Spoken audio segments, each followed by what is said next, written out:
Poor and Fatherless, a mental prison. Venice, California. My dad was late, so he missed me playing football. Never saw me play. By the time my dad had arrived, I had scored 3 touchdowns. It was after halftime. To give my team a head start that would lead to us winning the game. But by halftime, I had did enough damage for our team to win the game, as I said, against the Venice team that played at Venice High School. For the first time in my young career, I had the runs during a football game, and surely would have shit on myself if I kept playing.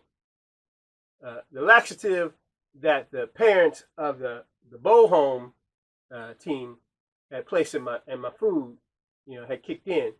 And the way, as I thought about it later, the way it went down, they surely put something in my food. They fed the other 2 when I was asleep, and then made me wait for a pizza that only I ate. I'm sure it was laced with a laxative. Not anything to kill me, but I had shit by halftime. It was too much bragging. My coach had put me with the stat boy who didn't play, but he gave me an emotional story and really thanked me in front of them that he was going to get a trophy, a championship trophy, because of my play. And that kind of spooked the parents, so they thought, oh, we want our team to win, we got to put something. Anyway, that's another story I'll tell at some point. I didn't know until my late 50s that my dad, it didn't hit me at least, that my dad was once a Venice gangbanger. So I don't know. I would think that he'd be on time to watch me play in his territory at the time. I now understand how I got where I am. I was thinking of a man who has said he isn't owed anything for him getting his son into the NBA. And then when it hit me, and my eyes kind of filled with little water tears, then I came to understand that when my coach told my dad, I was standing right there. He told my dad that he had a special son who could do some big things with football. And my coach, he might as well have been talking German or Chinese or whatever, because like me, my dad had never been to an NFL game to understand what he was saying. I never knew. When I finally attended a 49er game, I sat down and looked around, and I instantly knew that my life would have been different if I had been to one football game. I date my first possible love in Zena Moore. She was a special woman. How do I know? She still managed to make it to the NFL. Men in the NFL don't marry a woman for sex. They got plenty of that. They marry a woman who has something in her mind and her heart special. Such a woman would have surely captured my heart at 15 years old. Her dad, the sheriff would have been the right man in my life to give me the structure and the type of mindset that a wild young man like me needed at the time. I know he would have, hurt me if I hurt his little girl. The NFL player she married ended up, as a coach at Stanford, Stanford University, home of the sugar babies. Now, with a pocket full of money. Now her husband was wealthier than the head coach.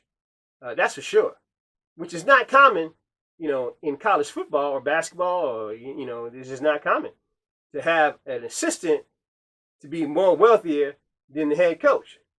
Now, I don't know, and I ain't trying to say anything, but I do know that the sheriff meant business about his little girl.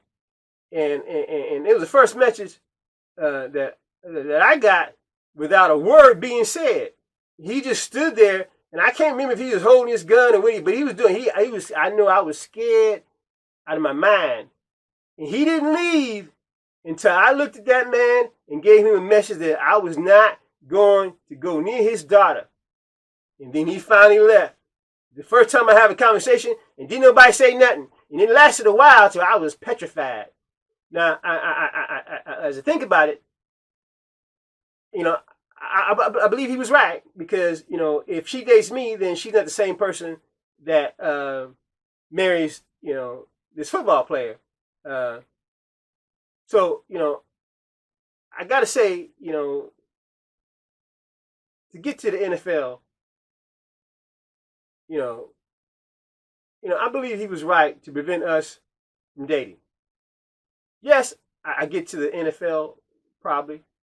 Good chance. Once again, six plays, 5 touchdowns, 250 yards. Anybody? But I wonder if I break his daughter's heart after getting there. Most likely, because so again, when I think of the fact that my dad had never been to an NFL game to understand what my coach was saying.